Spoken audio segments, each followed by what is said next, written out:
Ulat kerikit tumbuh di batang meranti jumbang ke hulu. Sedikit uraian kami terbentang, kisah waktu zaman dahulu. Kumai adalah sebuah kecamatan, tempat orang mencari ikan. Tidak peduli siang ataupun malam, agar dapat memenuhi kebutuhan. Adapun pelabuhannya sangatlah besar, panjang dan lebar kapal bersandar. Keluar masuk barang dibongkar, diberi nama Pelabuhan Panglima Utar. Kumai adalah sebuah kecamatan terluas di Kabupaten Kota Waringin Barat, Kalimantan Tengah, yang merupakan gerbang masuk menuju Kota Waringin Barat melalui laut, melewati pelabuhan bernama Panglima Utar. Kumai memiliki kisah historis yang tinggi, karena di Kumailah pada tanggal 14 Januari 46 pertempuran melawan penjajah Belanda terjadi. Saat itu tuh kan secara nasional Indonesia itu sedang dijajah sama Jepang kan gitu. 42 ke 46 itu. Nah di Kumai itu memang banyak orang Jepang di Kumai gitu.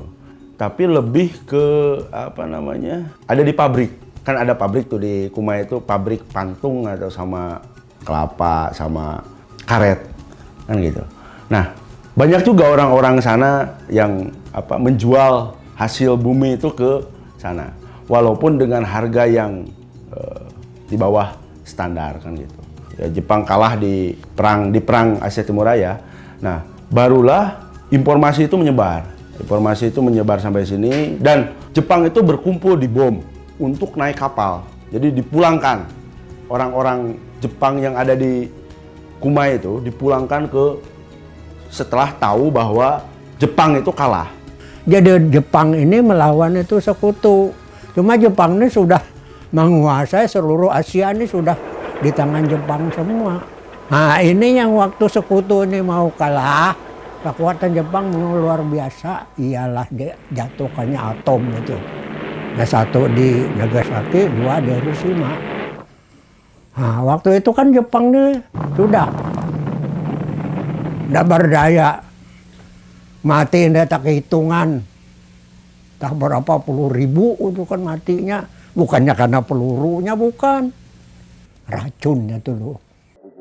Setelah komandan tentara Jepang mati bunuh diri di Pangkalan Bun, tersiar berita yang mengatakan Jepang telah menyerah kepada sekutu dan Indonesia telah dimerdekakan.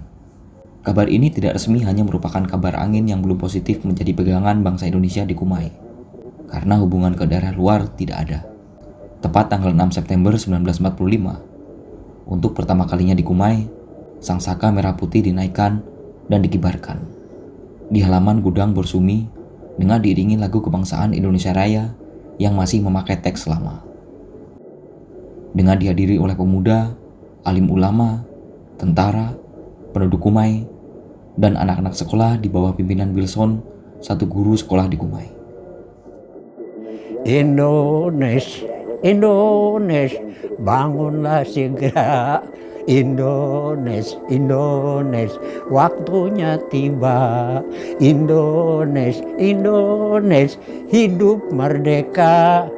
Hidup bersatu, cahaya memancar ke dunia.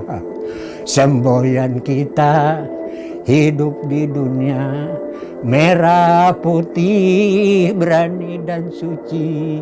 Soekarno Hatta, pemimpin kita di seluruh Indonesia Raya.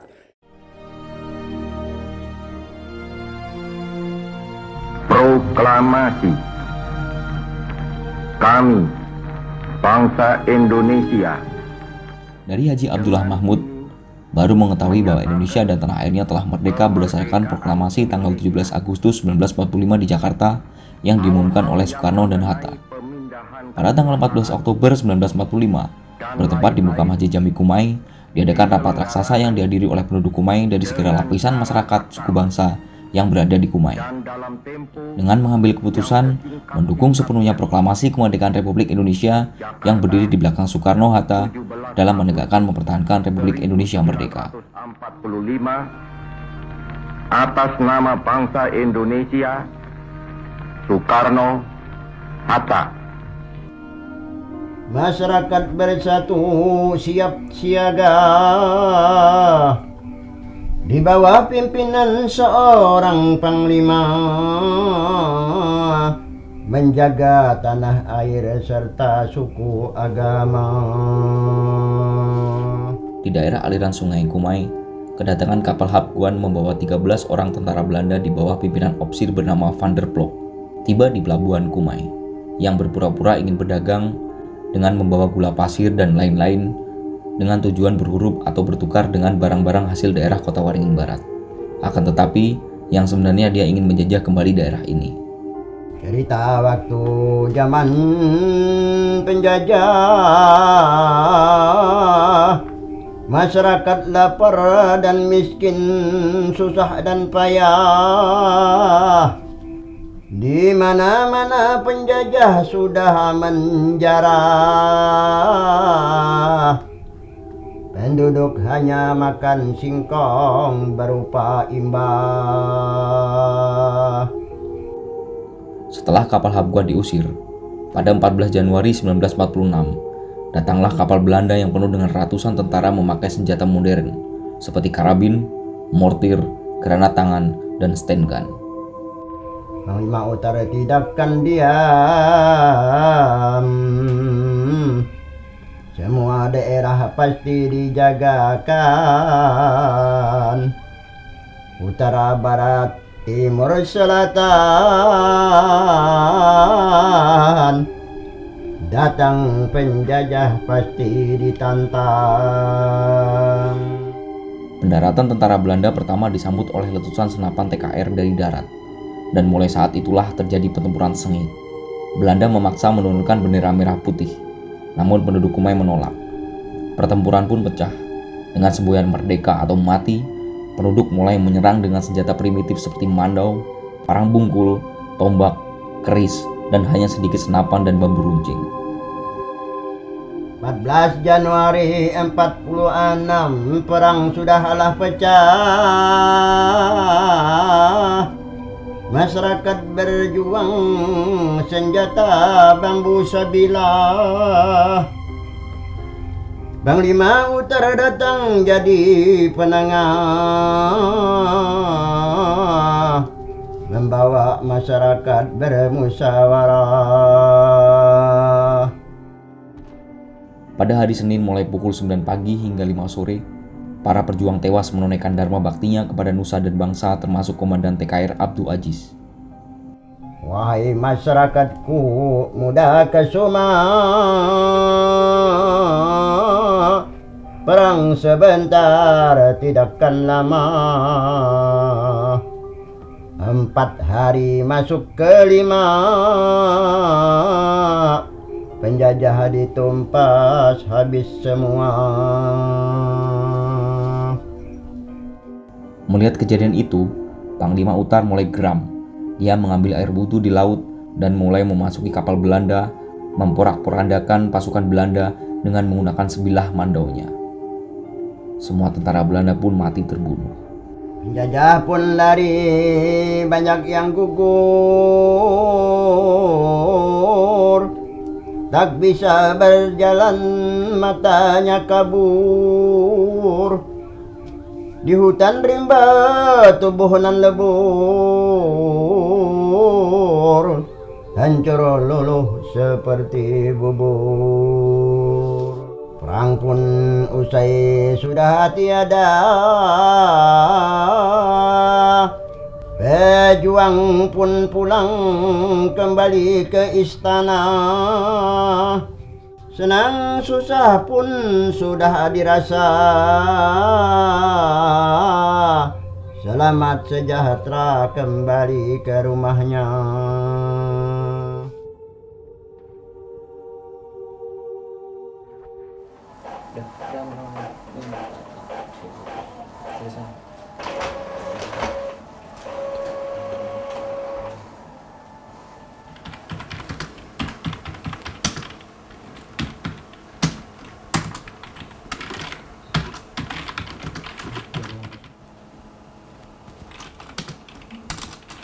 Jadi di akhir 2017 itu saya ini lagi biasalah jalan sama teman namanya Sutarno. Ada satu hal yang aku dengar lebih lebih diingat itu. Dia ngobrolin soal pahlawan, di Kumai gitu. Nah namanya itu Panglima Utar gitu. Nah dia ngobrol kayak gini, baik. Aku ketemu sama keturunan Panglima Utar, kata dia itu kan. Wah, gimana tuh? Dia tuh mau jual tanah, katanya. Ya, kan? Mau jual tanah, terus ya untuk apa kan jual tanah? Kata itu gitu. Nah, ya untuk biaya ini katanya, buat biaya nyetak silsilah Panglima Utar. Wah kalau kayak gitu kita ketemu aja, katanya.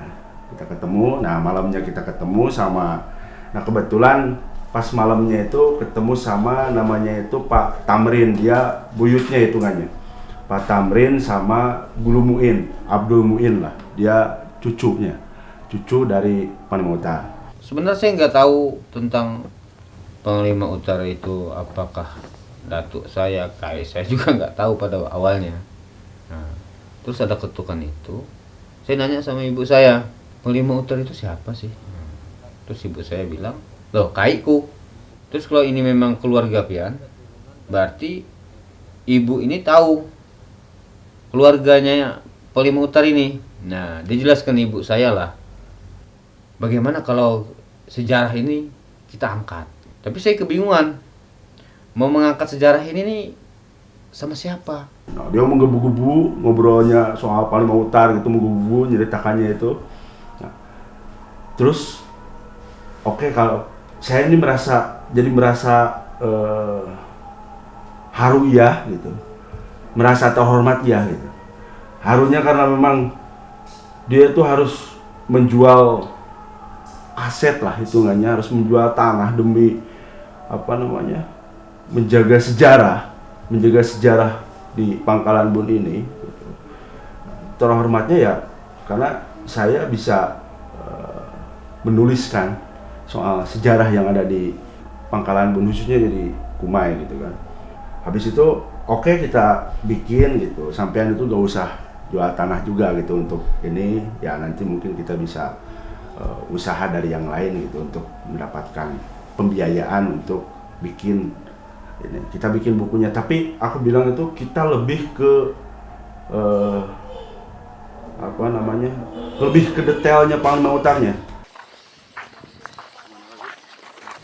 Januari 46, sekitar 5 bulan saja setelah itu Belanda mau masuk, Kumai khususnya berani melakukan perlawanan. Di satu sisi mungkin trauma terhadap Jepangnya belum selesai, tapi ketika rasa nasionalisme bahwa kita sudah merdeka, kita harus bertahan, dan di level masyarakat yang saya kira ketika itu masih kecil, kampung kecil bukan kampung besar seperti sekarang, dan itu dimotori, disemangati oleh Panglima Utar, kemampuan Panglima Utar dalam menyemangati, menggelorakan, dan sahabat-sahabatnya, keluarganya, dan hampir satu kampung masyarakat Kumai melakukan perlawanan yang dipicu oleh keberanian Panglima Utar. Yang besarnya tuh 3 kali. Cuma kita ini senjata belum cuma senjata ya bambu runcing, ini senjata yang pelatokan ini, isi dari muka, cuma tetap melawan. Itu aja senjata, ada lain, mandau.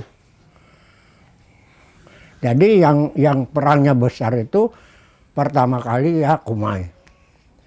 Kedua kali Bugam. Ketiga kali itu Sungai Rangas.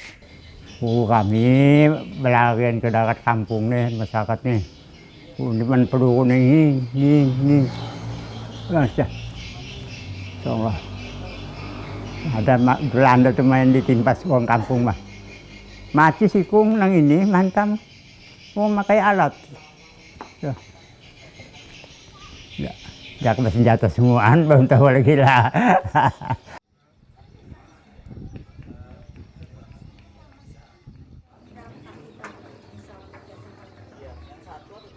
Jadi cerita emak saya, ibu saya.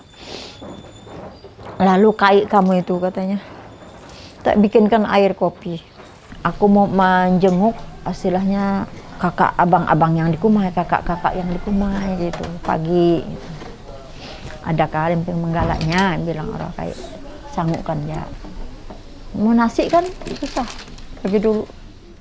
Jadi disangui air itu sebotol kecil, disangui model pais menggala 2. Bodong kerasakan. Terus orang kayak assalamualaikum katanya. Waalaikumsalam bilang orang bapak saya.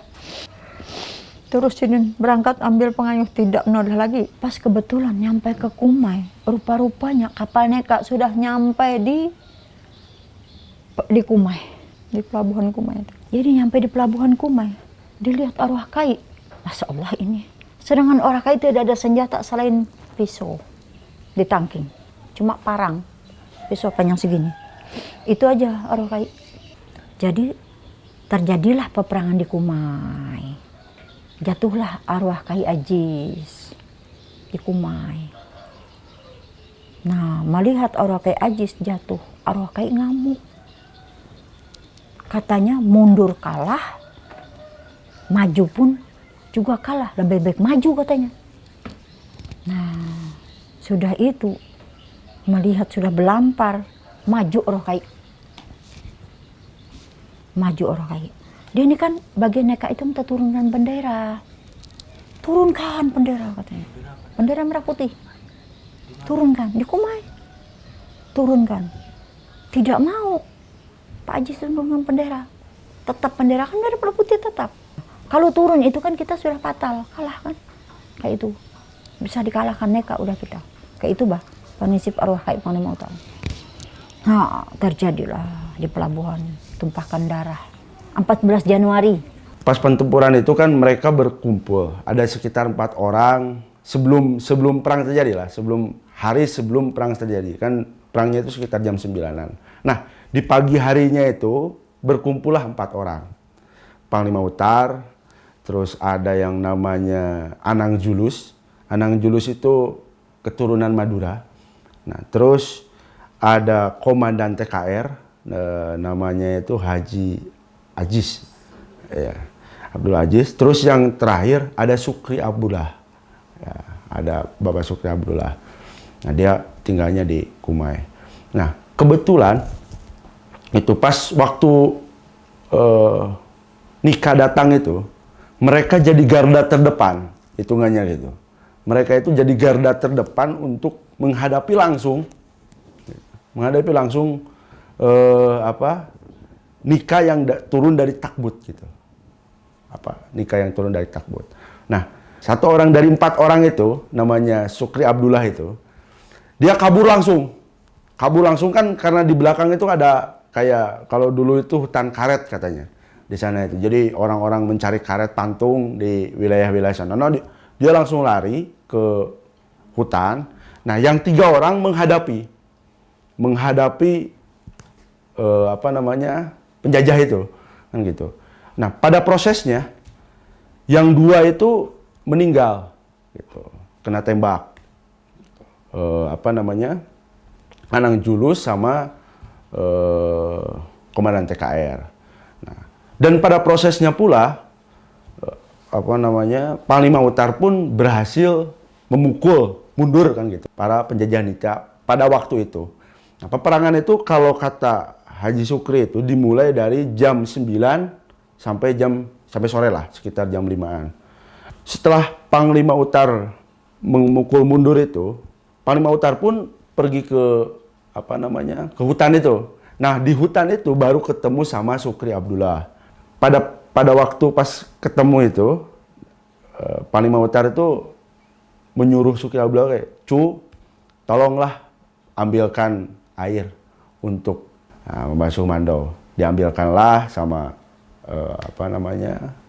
Sukri Abdullah itu, terus dibasuhkannya. Nah, sambil membasuh itu dia ngobrol, Panglima Utara itu. Gitu. Kira-kira begini ngobrolnya itu.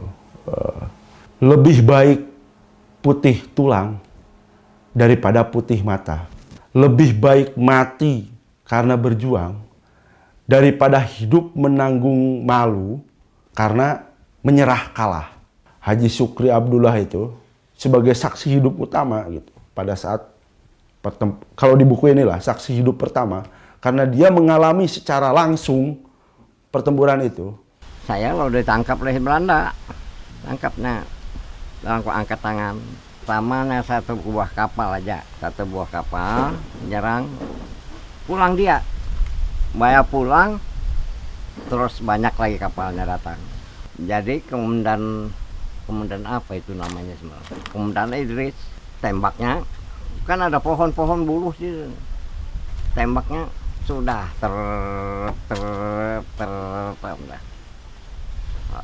orang senjata orang otomatis kita bayar sekali kayak Panglima waktu itu di dalam kapal itu kayak Panglima situ utar sini utar 4 penjuru utar. Nah itu utar cuma sudah orang tua jaka muda kita Mandau sini tak kecil lah bukan hantam Belanda nih kasih terus sini utar terus. Beliau ini ya itulah dengan pertolongan yang kuasa beliau bisa jadi apapun, bisa jadi 3-4 lah katakan begitu. Ya, cuman beliau kan tidak pernah berkata apapun. Itulah yang menjadi sampai banyaknya gugurnya pahlawan kena takabur lah. Makanya dibilang kita hidup jangan takabur, apapun kita sombong, karena kakek sudah membuktikan sendiri orang yang sombong, yang merasa berkuasa. Karena kawan-kawan kawan-kawan Dato, kakek itu banyak yang gugur di dalam. Kalau saya dengar dari pembicaraan orang-orang bahwa Panglima Utara itu asal dari mana, terus ada yang mengatakan dari Bugis dan ada juga yang mengatakan dari Banjar. Tapi dalam pemikiran saya, Datu ini berasal dari Banjar. Oleh karena Datuk Haji Muhammad itu bersepupu sekali dengan Datuk Panglima Utara. Sedang Datuk Haji Muhammad ini itu orang Banjar.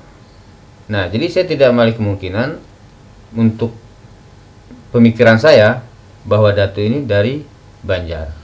Diperkuat juga dengan adanya manuskrip Bismillah Allah Al-Rahman Al-Rahim Muhtar bin Abdul Rahim yang mempunyai ini kitab dan keluarnya pada sanah 1324 Hijriah 1906 Masehi. Asalnya daripada Khotib Tarib Margasari Banjarmasin Muhtar 1906-27. Nah, ya, jika ia napas tubuh roh namanya, jika ia berkehendak hati. Panglima Utara itu Bapak Panglima Utara Abdul Rahim bin Abdullah dapat ibu itu Miluh binti Kiraksa. Abdul Rahim bersama Unyang Miluh ini dapat anak yaitu Datu Adam, Datuk Panglima Utara atau Datuk Panglima Muhammad Muhtar atau Panglima Utara. Terus dapat Unyang Ebek, terus Unyang Meot, terus Unyang Iya. Dan Muhammad Muhtar itu punya istri Sri Pahloyah binti Kiai Entong. Nah, dapat anak yaitu Kai Pajri, Nini Timah, Kai Jamidi, Kai Gudadi, Kai Alwi. Jadi Kai itu bersama anaknya yang 5 orang itu tinggal di Umbang. Sidin Beladang itu sama arwah bapak saya, sama arwah abang saya yang namanya Abdul Hasan di Sungai Nyirih, itu ladang Sidin. Sungai Rangit di Pangkalan Banteng. Nah, di Kalap itu ladang Sidin. Ladang langsung kebun situ Sidin. Kalau ya kan ladang kan 1 tahun sekali ya kalau padi. Jadi tabangnya itu pakai kapak, hulunya itu panjang.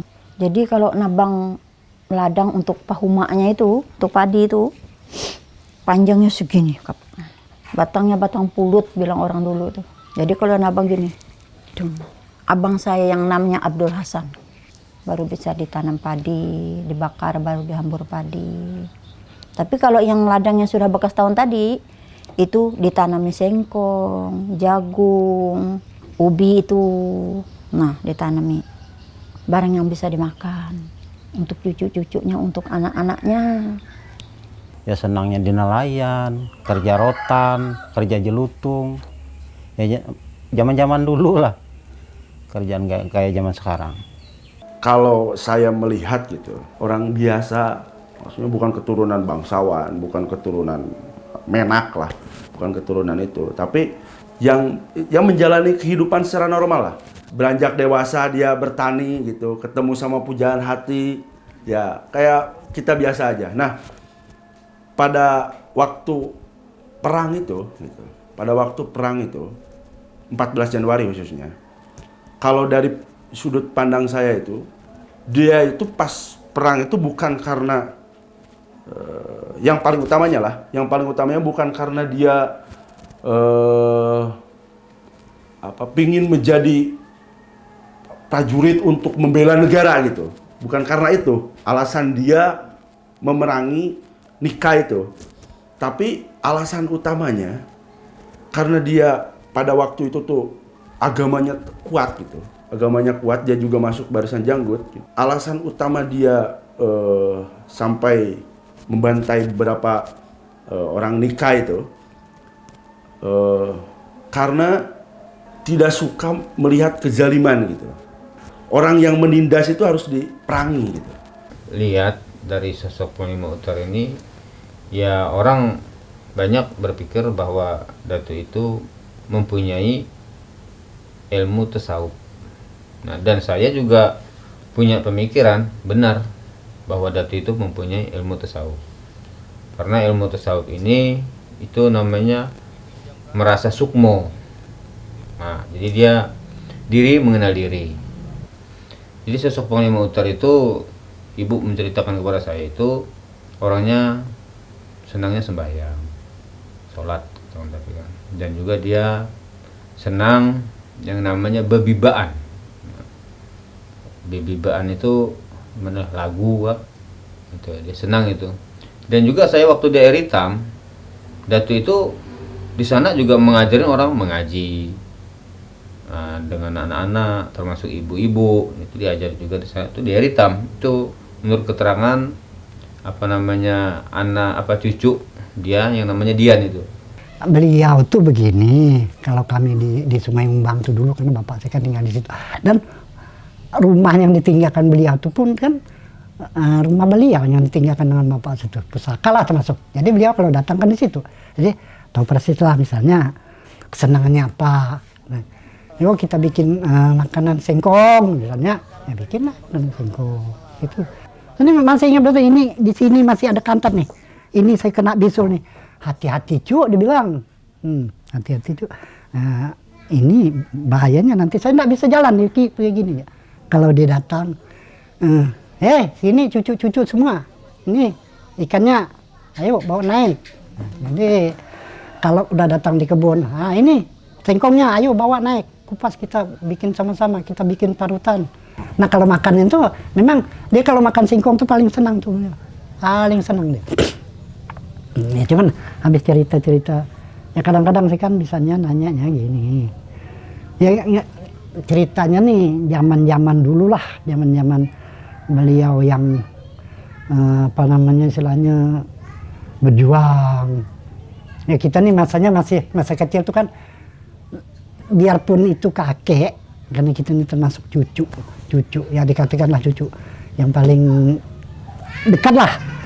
Jadi enggak segan-segan untuk nanya misalnya, karena mendengar cerita-cerita bapak saya tuh, mama saya kan ceritanya kakek kamu gini. Jadi saya ngusulnya gini, gimana kayak kalau ujar orang berperang. Nah, cuma kita kan ingatnya kan di situ. Jadi kisah-kisah jangan didapat itu tuh dibilang berdoa jangan sampai didapatkan oleh anak-anak cucu sekarang. Itu kalau namanya berperang tuh itu tuh semboyannya dibilang tuh apa namanya, kita ini menitiskan darah penghabisan. Itu kakaknya ini juga sama Apa? Apa? Ojo. Kalau Arwah Kai, kalau Ari Panglima Utara itu kalau di rumah ya baik-baik aja. Sama anak cucunya dia lembut orangnya, senang menasehat. Itu keseharian Arwah Kai. Memang orangnya macam itu. Tapi kalau kami ini sama Kai Panglima Utara, Kai kandung saya itu memang orang takut. Bicara tuh bagaimana ya? Orangnya itu memang orangnya lembut Pak. Tapi kami ini menghargai sama beliau. Takut kalau salah, kayak namanya orang tua dulu kan. Bicara apa-apa tuh ya seadanya. Tapi orangnya lembut kayak saya. Nggak pernah dia kasar, apalagi sama orang. Sama anak-anak cucunya pun dia lembut, Arwah Kai. Gak bisa banyak bunyi apa orangnya nih, diam mah. Tapi kalau dia marah jangan. Kakek, minta pijatkan nih nah. Henjek kaki ini kayaknya. Kakek tuh dari mana kayak? Gitu. Udah ham dia tuh. Dia Kakek Muturan nggak pernah dia ngomong beilmu gitu, nggak pernah. Hidupnya sederhana, makanya tadi biasa-biasa aja. Sesudah terjadi peperangan baru dia tuh tahu bahwa ada kelebihan seperti itu. Gitulah intinya. Dia memesani anak-anaknya sebelum melawan penjajah kan. Kita hidup ini yang penting ingat kepada diri sendiri, ya kan gitu nah. Jangan membohongi orang lain. Nah, ini kita udah sampai ya kan di Pantai Umbang di pemakaman Aloya bin Entung, istrinya almarhum Kai Panglima Utara. Nah, ini makamnya beliau nih. Istrinya Kai Panglima Utara tadi. Makamnya dulu kan di pinggir pantai, di dekat rumah di bawah. Setelah di bawah itu kena abrasi, langsung dipindah ke sini. Nah, ini nenekku. Jadi ini istri yang pertama, bukan istri yang kedua, ketiga, enggak. Asalnya kayak Anjang Utara tuh, kayak kita biasa mah. Perumahan Sidin di Subarang sana tuh nah. Bapak Wajok Kejeri. Pas itu Sidin meninggal, bini Sidin, babini di Air Hitam. Nah, babini situ meninggal. Ada atas liringan macam itu, nah di kampung Arang-Arangnya. Nah lalu kan ini kan dia dipindah kalau Cok. Tukang surat ini bernama Muhammad Muhtar bin Abdurrahim. Berumur kurang lebih 90 tahun, berasal penduduk Kampung Kumai, Kecamatan Kumai, Deswati 2 Kota Ringin Barat, Pangkalan Bun. Setelah saja mempelajari sejarah berjudul Angan Rakyat di daerah ini, bahwa saudara tersebut turut memberikan andilnya bagi perjuangan kemerdekaan tanah air Republik Indonesia. Ketika Jepang kalah dengan sekutu, kemudian Jepang diusir, dilucuti oleh sekutu, kita memproklamirkan kemerdekaan dan masyarakat Kumai khususnya menaikkan bendera merah putih di sini.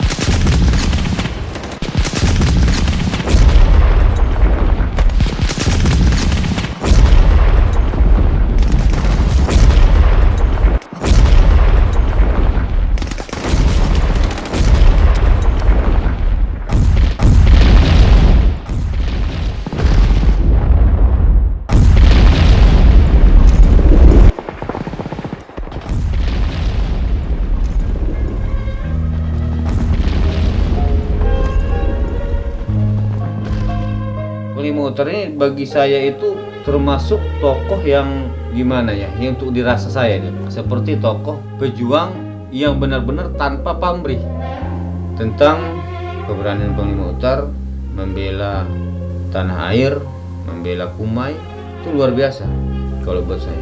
Mungkin seandainya saya rasa belum tentu mampu. Orang Kumai membicarakan Panglima Utara, saya kira mereka tidak akan takut apapun karena saking menghayati semangat kepahlawanan beliau. Yang dia berpesan sama anak-anaknya, cucu-cucunya, saudara-saudara ipar bilasnya itu yang dipesan kayak itu. Sabar itu harus, dari orang kayak itu pesannya, harus sabar. Berjuang itu apapun perjuangan itu harus sabar. Saya itu masih teringat omongan arwah kayak saya. Makanya saya merasa kehilangan keluarga. Sidin benar-benar Sidin berjuang itu untuk membela Kobar, membela Indonesia. Mudah-mudahan menurut arwah Kai Panglima Utara, jiwa raganya, mudah-mudahan hatinya luluh seperti arwah Kai Panglima Utara.